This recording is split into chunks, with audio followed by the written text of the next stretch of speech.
En estas elecciones la FSA y el presidente, Adrián Barbón, intentan vendernos la idea de que ellos representan la modernidad, lo que no deja de resultar un poco raro después de los 35 años que llevan gobernando Asturias desde que tenemos autonomía.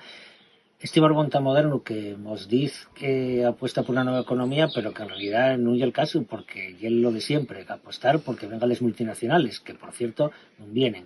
O este Barbón tan moderno de la transición ecológica que acaban de aprobar una ley ambiental que lo único que falla es favorecer a las grandes empresas asturianas y esfarrapar el medio ambiente.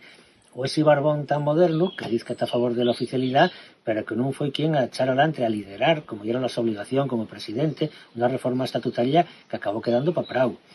O ese Barbón tan moderno que non lle quien aprobar nesta legislatura na lei LGTBI cuando somos de las perpoques comunidades autónomas que non la tienen. O ese Barbón tan moderno que, teniendo ya una ley de memoria democrática aprobada a lo que habrá de la legislatura anterior, tampoco fue quien a echar a andar.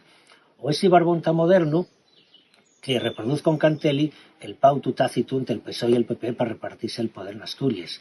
O ese Barbón tan moderno que nos fala de los trenes del siglo XXI que no acaben de llegar mientras seguimos esgonciando los trenes de cercanías. Ese Barbón tan moderno non é tan moderno. El cambio de verdad, el cambio del modelo productivo asturiano, bien convocatoria por Asturias.